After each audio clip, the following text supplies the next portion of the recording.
Nos vamos a ir hasta Italia, vamos a seguir en Italia, hemos estado muy cerca ahí en el Vaticano, porque como hemos anunciado vamos a conversar telefónicamente por audio con el doctor Carlos Brito Vega. Él es parte del equipo de Voces Migrantes, esta secuencia que tenemos en BIS Televisión que recoge las opiniones de los peruanos en el exterior con respecto a la situación de nuestro país, y en este caso Voces Migrantes está a cargo del doctor Carlos Brito Vega.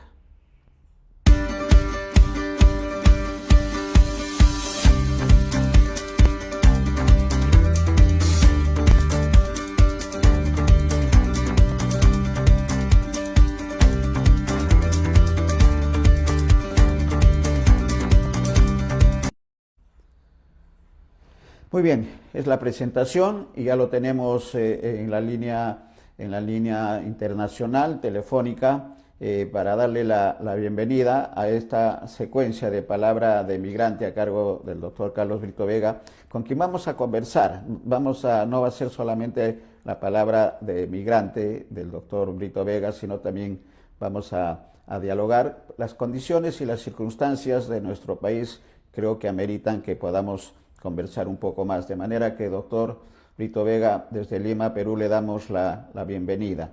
Palabra de migrante.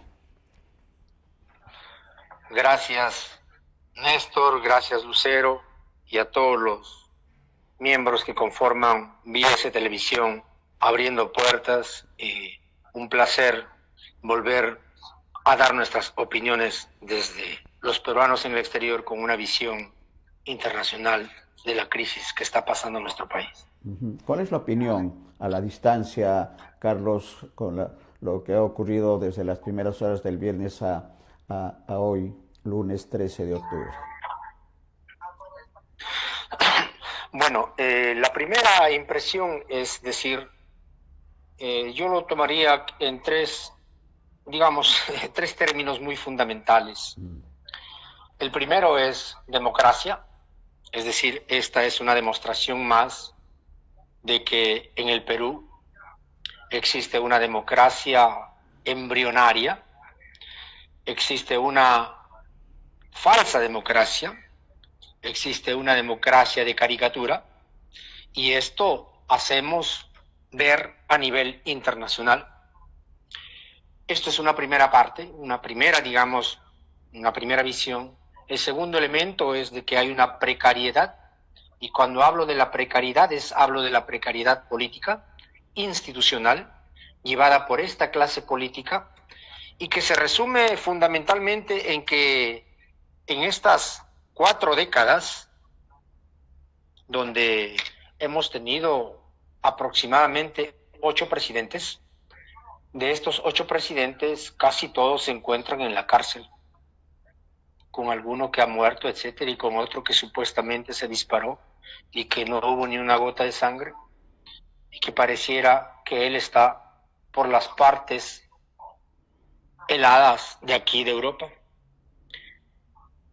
El tercer elemento es que hay una crisis social, política, no solamente económica, sino que también hay una crisis institucional, y donde vemos que en esta supuesta democracia, sobre todo en este último quinquenio del gobierno que democráticamente ganó el señor Castillo, vemos de que ha habido hasta el momento, por parte de estos grupos políticos, definitivamente un desinterés, como se dice, de espaldas a los problemas del país, al desarrollo del país, y ellos han entrado simplemente por hacer sus lobbies, por hacer fundamentalmente sus negocios con la política, y donde los resultados son estos.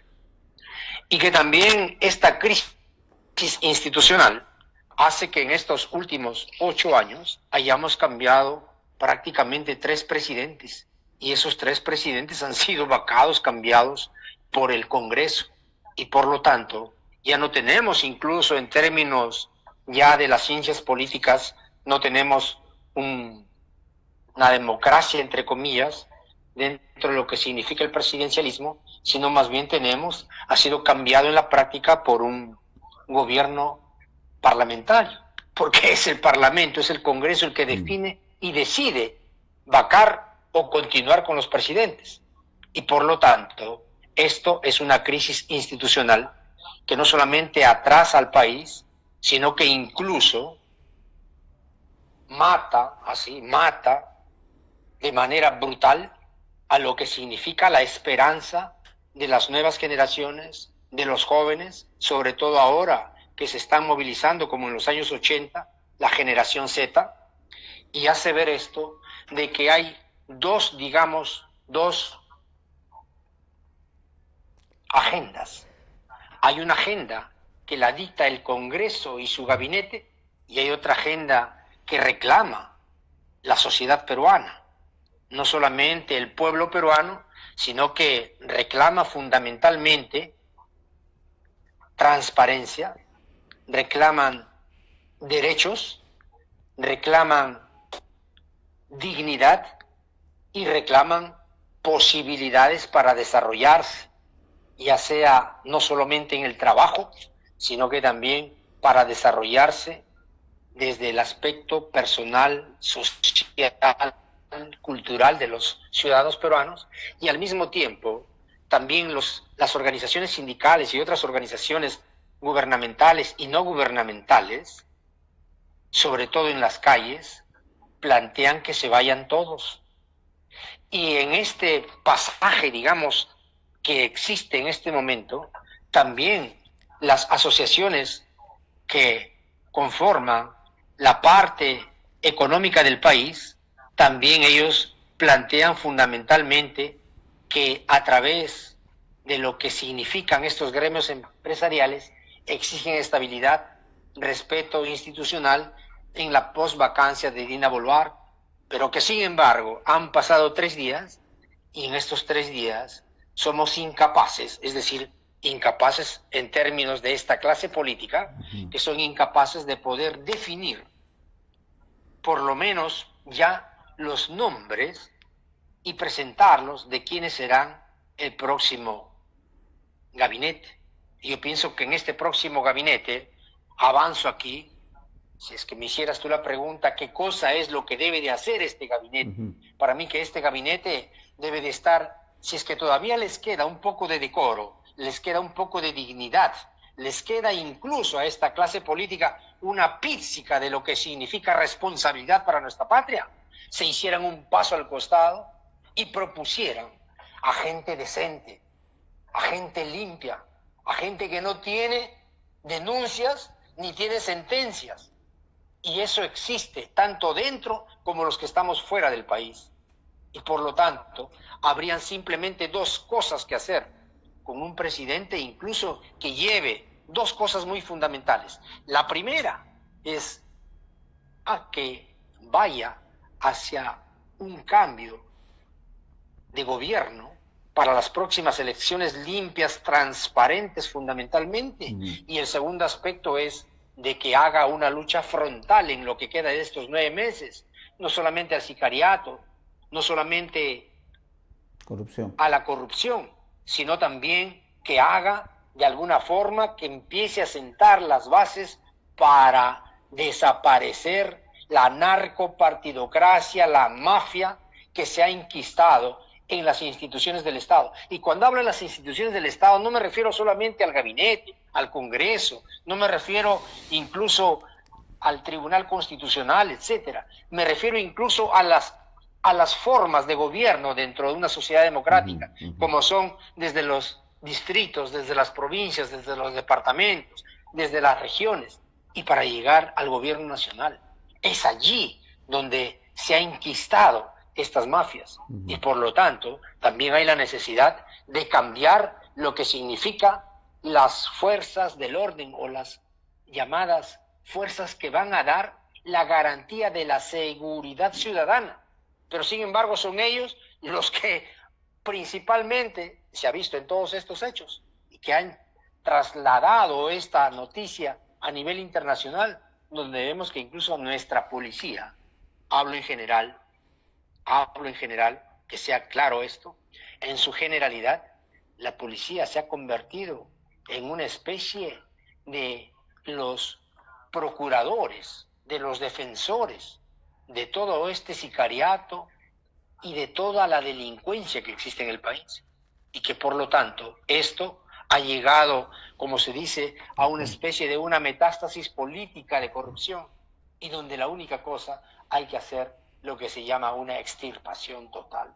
Y esto no lo van a hacer pues estos 10 partidos que se encuentran actualmente, o los que han tenido responsabilidades gubernamentales por décadas, como son 10 años el APRA o 10 años el fujimorismo. Estos jamás los van a hacer.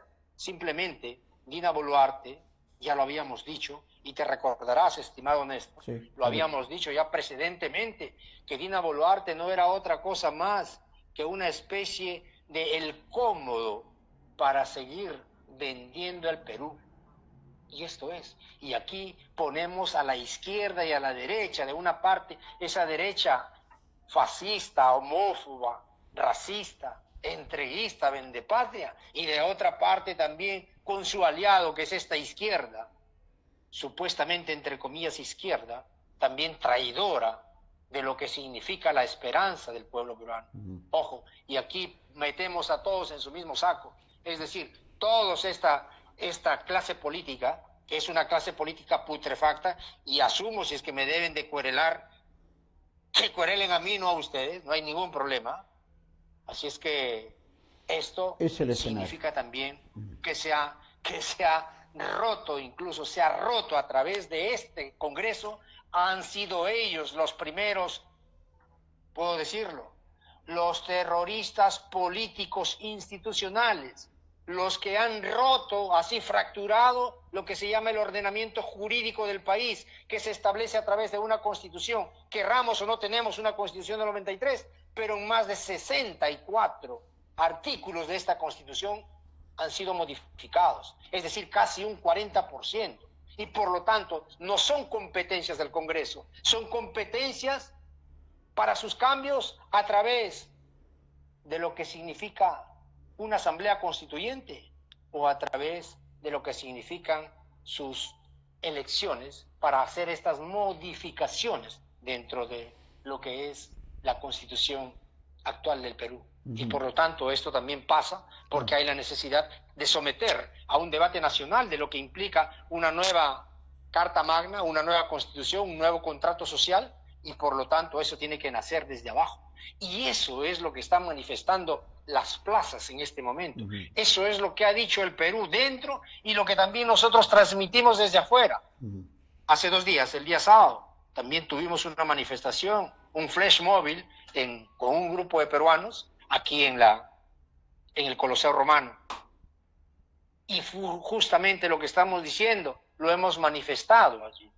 Es decir, que se vayan todos, que haya un gabinete de transición, pero queremos un gabinete transparente, no de esta clase política, que se vayan todos. Es decir, no tienen en absoluto ni la capacidad moral, ni sobre todo la solvencia política para que un 2%, casi llega hasta el 1%, pueden pues decidir por un 98% de los peruanos. Entonces también nosotros nos oponemos y decimos de que incluso en este trienio, en estos 3 años de gobierno de esta señora, tendremos que también en este gabinete y en el próximo Congreso, en el próximo gobierno que saldrá dentro de 9 meses, en el 2026, tendrán que rediscutirse y traerse abajo todas esas leyes ilegales, todas esas leyes que han violado la Constitución y todas estas leyes incluso que han hecho tanto daño al país, al Perú, y sobre todo para fortalecer la delincuencia, para fortalecer el sicariato, incluyendo a que quienes hemos estudiado ciencias políticas y conocemos de derecho, de jurisprudencia internacional, sobre todo a nivel de los foros internacionales donde nuestro Perú es firmatario y pertenece también a organismos internacionales en materia de justicia, nosotros vemos de que es ilegítimo, es ilegal, es fuera del proceso de que significa la jurisprudencia internacional, que el Perú no puede prescribir a actos de lesa humanidad. Es decir, todos estos atropellos, sean de los militares o de los civiles, definitivamente en los fueros internacionales, el Perú, allí van a venir sus sentencias para esta gente. Es decir, las leyes que han creado actualmente por el gobierno, que hace 3 días salió a través de esta señora Dina, definitivamente con el mismo Congreso, estos tendrán que respondernos también en los tribunales. Y a esta clase política también habrá que llevarlo al banquillo de los acusados. Es decir, lo que queremos es verdad. Quien te habla, queremos un proceso de repacificación nacional. Es hora de unirnos los peruanos. Es hora de dejarnos de ese terruqueo que tanto daño ha hecho, simplemente ha generado división entre los peruanos. Y estos lo han hecho justamente porque divide y reinarás. Lo han hecho fundamentalmente para buscar espacios en donde crear posibilidades de gobierno, y esas posibilidades de gobierno para seguir retaseando, vendiendo, como se dice, como lo hizo el fujimorismo con más de 220 empresas estratégicas del Perú. Y si es que ahora nos encontramos por eso, porque hay que sacarnos de la cabeza. Miren, hermanos, y aquí repito otra cosa de lo que existe aquí en Europa. Principalmente aquí en Europa, hablo de Italia, Francia, de la eurozona, España incluso. Aquí las empresas estratégicas del Estado están en manos del Estado. Y son empresas de grande rendimiento económico. Son empresas que generan una grande plusvalencia para el país. Entonces, que nos saquen de la cabeza ese chip que nos han metido diciendo de que las empresas del Estado son las que fracasan. No, los que fracasan son aquellos que han hecho sus contubernios y aquellos que han hecho su mercantilismo a través de los diferentes ministerios en donde se encontraban estas empresas del Estado en el país, y que eso lo han hecho los gobiernos que han pasado por sus responsabilidades gubernamentales en nuestra patria. Son ellos, es decir, son esos partidos, son esos supuestos líderes de barro, aquellos que han hecho la tragedia de estas empresas estratégicas para el Perú. Y ahora nos encontramos justamente en que no tenemos perspectivas de un desarrollo de un parque industrial para el país, porque en esto también esta clase política jamás se ha preocupado, jamás ha querido realizar no solamente inversión, sino que jamás ha querido que esto prospere para dar todo supuestamente a la propiedad privada, y es decir, que nos estamos quedando sin ser dueños de nada. Prácticamente, Finalmente, cuando vayamos al Perú desde aquí, los que estamos afuera, vamos a ir como si fuéramos una especie de extranjeros, porque ya no tenemos nada. ¿Qué nos está quedando? Entonces aquí queda fundamentalmente, como lo ha dicho el Papa, una reconciliación, pero esa reconciliación tiene que partir de políticos, por nuevos líderes, y sobre todo por aquello que está dictando la calle, lo que está dictando y diciendo la plaza. No solamente que se vayan todos, sino hay que hacer una nueva reingeniería de nuestra sociedad en términos institucionales, estimado Néstor. correcto, eso es una gran tarea, excelente el análisis, Carlos, es una gran tarea porque la crisis de la clase política ha llevado a esta crisis de la democracia, y es cierto, estamos hablando no solamente de 2 Perús, creo que hasta 3 Perús.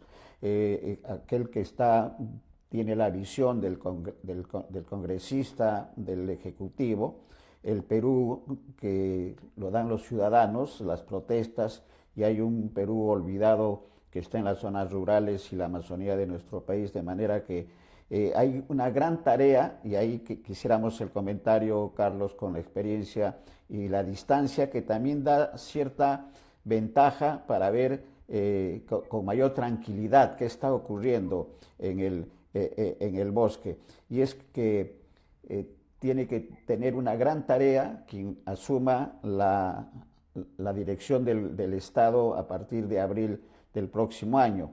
Y esa gran tarea compromete no solamente a los partidos políticos que van a estar y que están en competencia, sino también a cada uno de nosotros, los peruanos que estamos en el territorio nacional y los peruanos que están más allá de las fronteras, los peruanos en el exterior. ¿Qué gran tarea se viene y qué es lo que hay que hacer, además de esta propuesta de la reingeniería desde la visión a la distancia desde Italia, Carlos?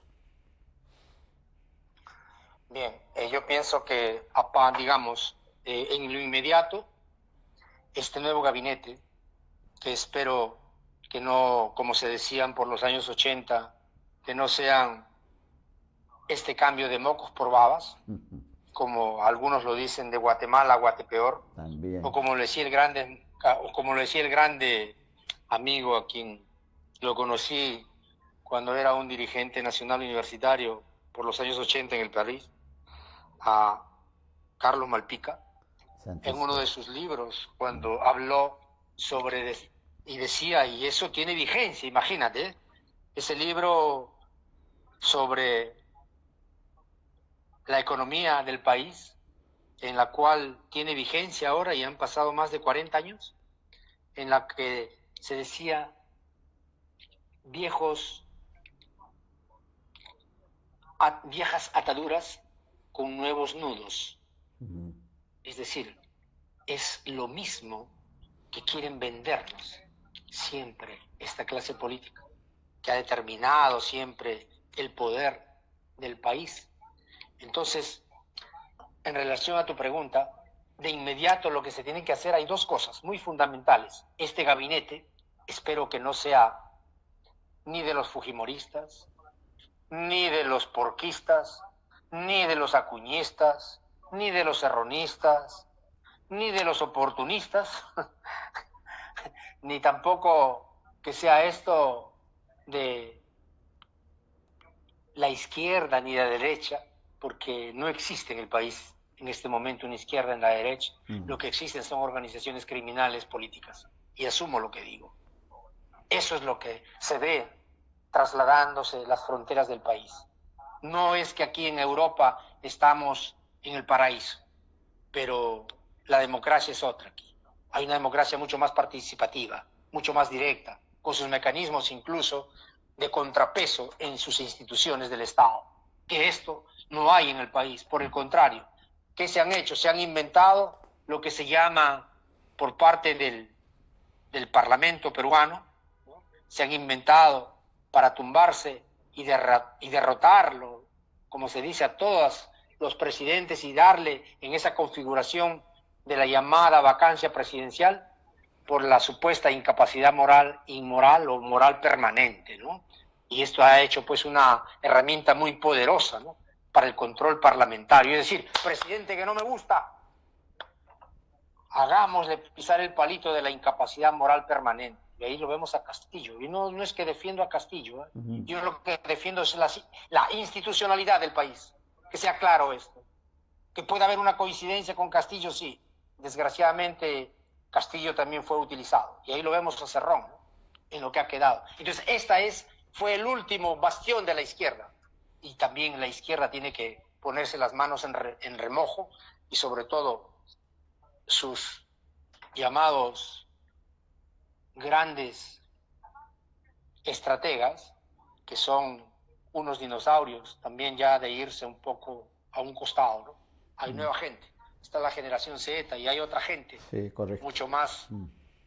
Entonces es hora de hacer estos cambios. Bueno, y yendo a tu pregunta, perdóname que me haya salido, lo fundamental es que este gabinete, que debe ser un gabinete con capacidad moral, que ninguno de sus integrantes tengan ni denuncias ni sanciones, no solamente por cuestiones ilícitas, sino por ningún tipo, es decir, limpios de polvo y paja, y sean ellos los que lleven y hagan dos cosas muy fundamentales. La primera, de hacer un momento de transición hasta abril del 2026, con elecciones que sean totalmente elecciones limpias, transparentes. Y lo segundo es de sentar las bases sobre el tema de contrarrestar la corrupción en todos los niveles, incluyendo la delincuencia y el sicariato y la narcopartidocracia que se ha enquistado en el país.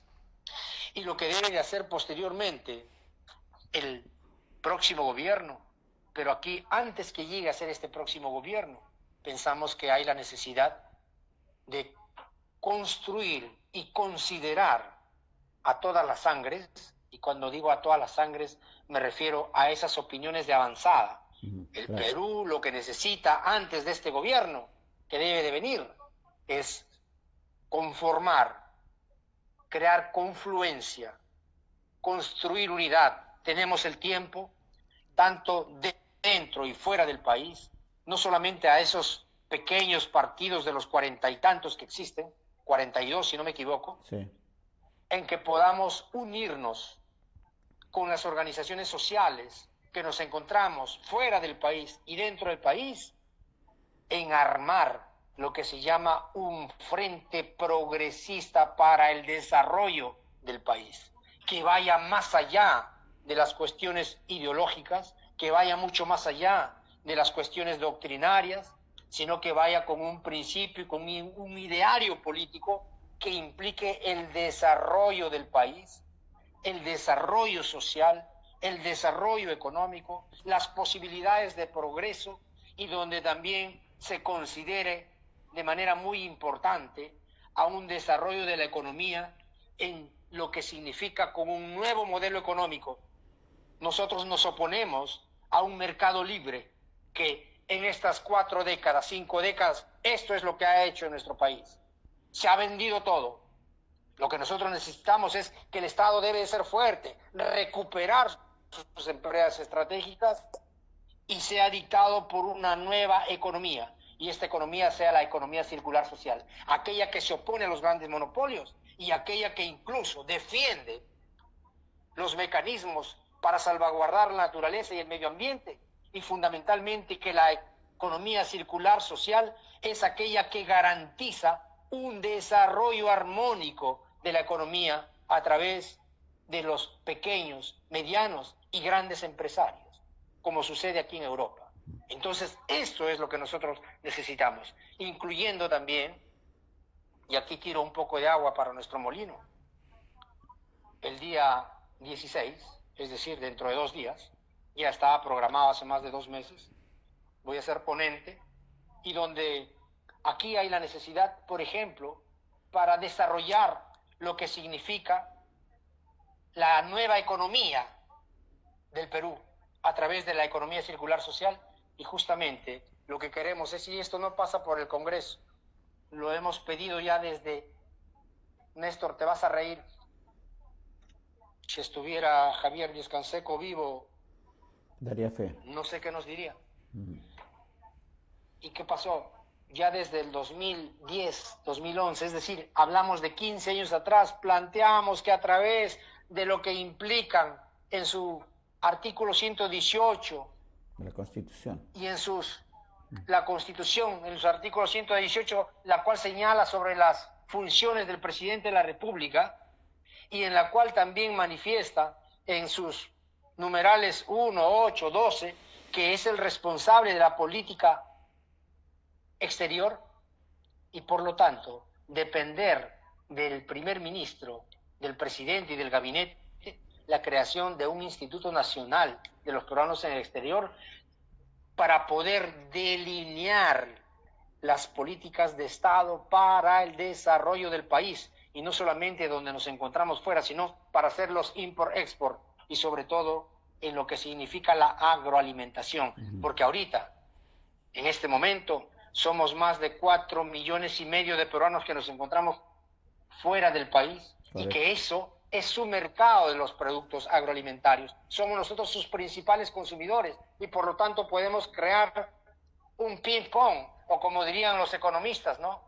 Un bike race en la que signifique articular a través de este instituto y que eso no le va a costar nada al país, porque te doy unas cifras. Nosotros, los más de 4,5 millones de peruanos en el exterior, hacemos, el año pasado, más de 3.500 millones de dólares hemos hecho con nuestras remesas a través de nuestros envíos, más 600 millones de dólares que generamos por los servicios en los 117 consulados del país. Son 600 millones de dólares que nosotros generamos. Entonces, a través de los pagos de estos servicios, son más de 3.500 más 600 son 4.100 millones de dólares. El 18% del IGB por el consumo de esto hacen más de 960 millones de dólares que el Estado recaba. Y por lo tanto, de ahí hay una partida para que pueda funcionar este instituto y que este instituto tenga una representación en los 5 continentes. Y que sea el nexo para fluidificar una nueva economía que necesita el país, sobre todo agroalimentaria. Es decir, por ejemplo, por ponerte simplemente un ejemplo, el día sábado el precio de 1 kilo de yuquitos está entre 14 y 16 euros aquí en Roma. ¿Te imaginas que le llegue 1 o 2 euros al productor directo allá en nuestro país? Y que es posible a través de crear las llamadas convenios bilaterales dentro de lo que son sus cámaras de comercio, incluso para desarrollar la Cámara de Comercio, que aquí saludo a nuestros hermanos de Proncopia, aquí en Italia, que lo vienen pidiendo también de hace 20 años, que no tenemos una Cámara de Comercio de los peruanos. Y si no lo sabías, aquí en Italia hay más de 135 restaurantes peruanos, que son ellos incluso los directos consumidores, claro, en manera articulada que se puede realizar con el Perú y con estas regiones, ya sea de la costa, de la sierra, de la selva. Lamentablemente hasta en eso no piensa esta clase política, y será un punto de esta exposición que voy a tener, porque el 18 es el Día del Migrante Peruano, y pues vemos entonces de que en ninguno de estos gobiernos, desde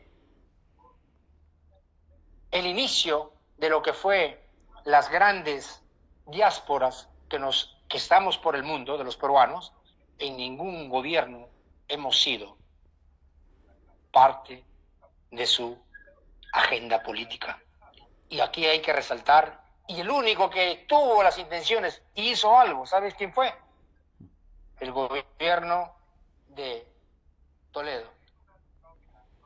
El único que fue el que sacó la ley que después los otros gobiernos lo han hecho a pedazos, la ley de la creación de los consejos de consulta, como un organismo de colaboración, de ayuda al consulado, pero también al mismo tiempo de fiscalización. Claro. Y esto último lo sacaron, porque damos fastidio al Ministerio de Relaciones Exteriores en fiscalizar a los cónsules y a los embajadores. Entonces, estos son mecanismos directos de una nueva democracia por la que nosotros queremos, y también se puede hacer en el Perú, que existan también, porque hay personas en los diferentes ministerios que puedan estar incluso ad honorem a fiscalizar hay mucho por el hacer. Desarrollo del trabajo. Y hay mucho por hacer, hermano. Hay mucho por hacer. Entonces, para terminar en tu pregunta, es que posteriormente lo que nos queda en estas próximas hay la necesidad de una repacificación nacional, y eso no lo digo yo, lo han dicho desde el 2004 la llamada Comisión de la Verdad y Reconciliación Nacional, la CBR, lo han dicho ellos. También han dado una serie de lineamientos para los diversos gobiernos para tratar de incluso hasta pagar aquellos excesos que se cometieron desde un aspecto militar, paramilitar y civil. Y ahora lo que queda también a este nuevo gobierno que debe venir, debe de tener orejas, debe de tener oídos, no debe de ser sordo, porque una democracia fundamentalmente es saber escuchar al pueblo, sentarse en una mesa de negociaciones para ir avanzando y solucionando sus problemas, no meterles balas, no dispararles, no perseguirles, no crear esas leyes fundamentalmente que quienes tienen responsabilidades dirigenciales, porque son dirigentes sociales, a perseguirlos, a matarlos, como lo que está ocurriendo, o como que ha ocurrido, y donde nadie se ha pedido ni siquiera el perdón, partiendo de esta señora que ya no es presidenta, con todos los muertos que han sucedido en las ciudades de Puno, de Cusco, de Juliaca, Ayacucho, Huancavelica, etc. ¿Y por quién ha sido? Ha sido por esta clase política. ¿Por qué? Porque salían simplemente a denunciar y a buscar reivindicaciones. Y es por eso lo que está haciendo. Es decir, hay una cosa muy importante que los geólogos lo dicen, que cuando el suelo se calienta y las nubes y el cielo se pone frío, en ese encuentro de esas dos capas atmosféricas, es porque se va a venir lo que se llama y se vendrá, y eso es, en términos geológicos, es la tempestad. Y esto está por suceder en nuestra patria, de cómo lo vemos nosotros desde afuera. Eso es lo que está por suceder. Es decir, esto, termino diciendo, de que es una consecuencia de todos estos desatinos que ha tenido toda esta clase política, sea de la derecha y de la izquierda, y de estos partidos que se encuentran ahora en el gobierno, y que muchos de ellos incluso quieren ser próximo gobierno, ¿no? Incluso ya vemos al señor alcalde, potencia de la chatarra mundial, ¿no? A este señor que quiere, ¿no? Entonces, con esta clase política tenemos que definitivamente terminar. Es decir, basta de ensayos, basta incluso de este tipo de cuestiones, no solamente que van contra los peruanos, sino basta de toda esta clase política que ha gobernado, y es hora de tiempos nuevos. Como alguien diría, es hora de cambiar los cauces de estos ríos por nuevas aguas, sobre todo para nuevas siembras y para nuevas cosechas. Y eso es lo que queremos los peruanos que nos encontramos afuera. Sí. Es decir, queremos contribuir, como siempre lo hemos hecho, al desarrollo del país. Y eso nunca nadie nos ha dicho nada. Y fundamentalmente aquí toco, y también me agarro de estos dos congresistas que nos representan, ¿no? Porque nos representan desde un punto institucional, así yo no tenga nada que ver o esté contra el fujimorismo y contra Renovación Popular. Son ellos dos elegidos y que jamás han hecho nada por los peruanos que nos encontramos fuera. Y quieren ser otra vez gobierno, quieren ser no solamente gobiernos, quieren ser senadores incluso, incluyendo hasta que este último del fujimorismo es otro trans que se ha trasladado a la bancada de los acuñistas, ¿no? Entonces vemos cuando, como se dice en mi tierra, que tantas veces no vas por el chancho, sino vas por el chicharrón, ¿no? Y eso es lo que ha hecho esta clase política en estas últimas décadas, es decir, la indecencia, la inmoralidad y sobre todo utilizar las arcas del Estado como si fuera una especie de su campo para poder desde allí robar, porque eso es, desde allí robar. Y eso es lo que han hecho casi todos. Muy bien, gran tarea es la que se viene, Carlos, con la precisión de palabra de migrante, que es el nombre de la secuencia, y con lo que se tiene que hacer. Un gabinete con credibilidad, ¿no? Elecciones limpias el 2026, construir unidad, que es lo que también se está requiriendo, y estos pedidos que se han hecho hace más de 10 años y que no son atendidos todavía para los peruanos en el exterior, con todo lo que significa, no solamente por la parte de las remesas, sino por el aporte que están realizando peruanos exitosos en la academia principalmente en los diversos países del mundo. Este Instituto de Peruanos en el Exterior y esta Cámara de Comercio que también podrían estar aportando a una mejora de la condición de los peruanos que residen en el territorio nacional. Vamos a estar atentos, Carlos, a este seminario, a este encuentro, a este fórum del jueves 16, para conocer un poco más de la economía circular, y te pediría como parte final un comentario a la reflexión que ha hecho el Papa, que además es compatriota, con respecto a la solicitud, al tema de la reconciliación, que es, creo, el mensaje más importante que ha hecho el Papa el día de ayer. Sí, bien. El Papa justamente lo ha dicho, y eso ha sucedido este día domingo aquí en Roma, y donde el Papa ha dicho incluso que oremos por el Perú, ha dicho incluso que hay la necesidad de una reconciliación, pero ha dicho de otra cosa muy importante, que es en política. Lo ha dicho él bien claro.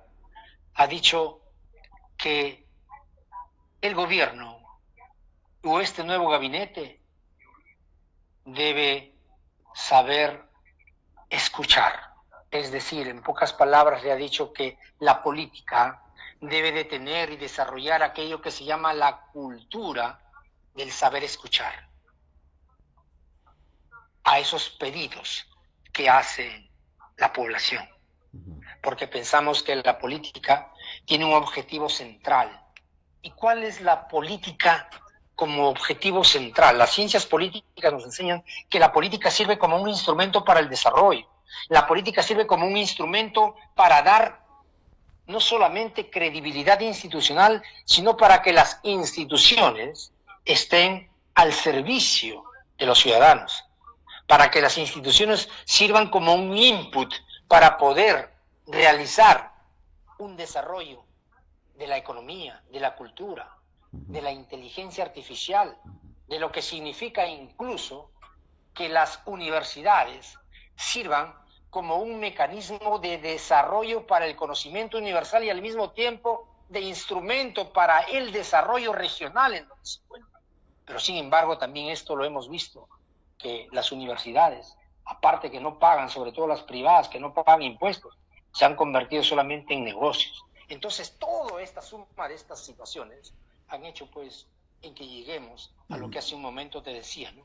Que el suelo se está recalentando, eso es lo que hay que evitar. Las nubes se están enfriando, sí. Y ese choque que va a haber de esas dos fuerzas va a llegar a ser lo que se llama la tempestad.